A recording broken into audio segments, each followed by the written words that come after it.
Oh, okay, hi. So, a lot of,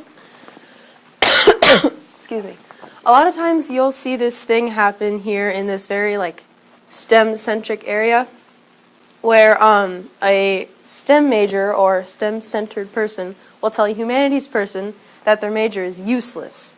And that is completely false because humanities people, especially people who are into writing and art and things like that, actually have this skill that not a lot of other people have, which is they know how to tell a story. So they know how to take a message that they want to convey and put it into a format where it's interesting to other people and other people want to, like, read it. And that's a really important skill. It's not useless. So that was why we need stories. Okay, so this is the project that I did. I made a set of 3 little books that had stories that I wrote in them. You can't really see the writing, but it's there, I promise. There's some nice pictures of the binding, and this is some close-ups of the illustration that I did. I actually have one of them with me. It's one called Sarah's Meadow. It's this one. It's very nice. Okay, so the question is, why would you write a story when instead you could give someone a data table? When you write a story, you're giving the person, your audience, a character and a plot that they want to be involved in, because you kind of take refuge in a story. You escape the real world and you kind of enter this character and you experience the plot through them, and you find it so much more interesting because of that.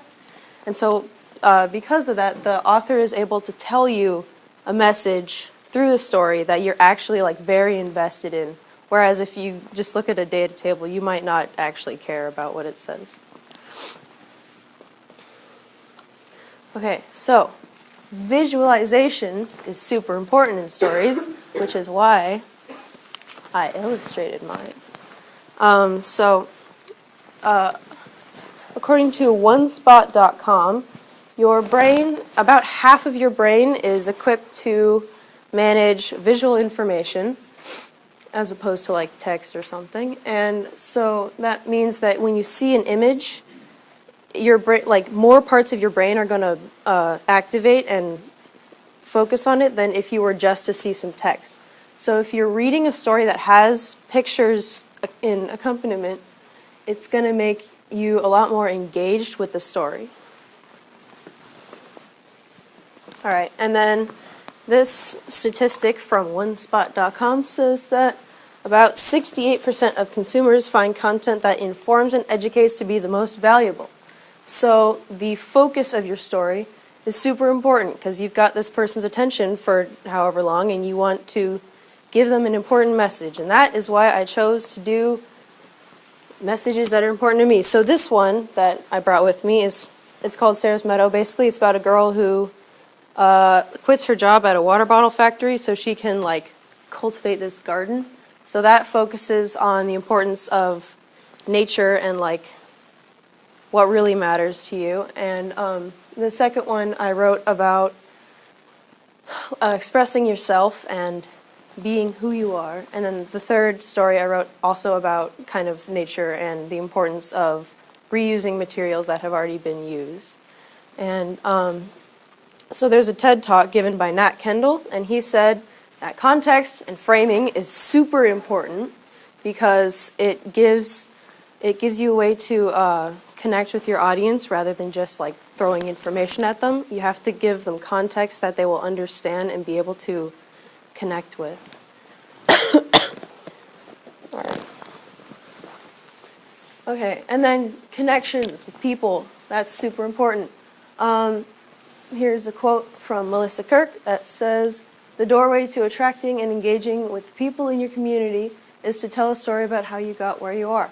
So like I just said, it's really important for you to find a way to make your story engaging to your audience so that they will connect with it and be more impacted by it. That's the end.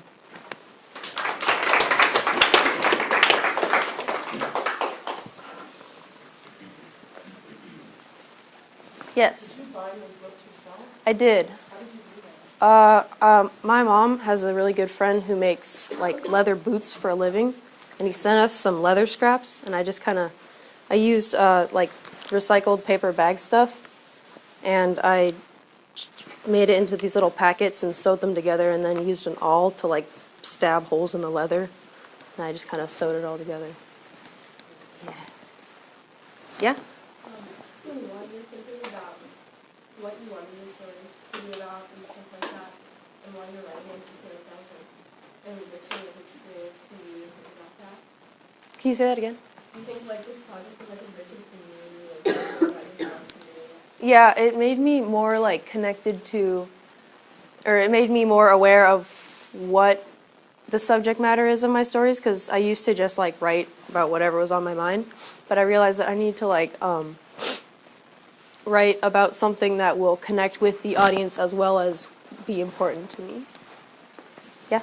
How long are This one is, I think, 15 pages, 15 of these little pages, and the other two are each 17.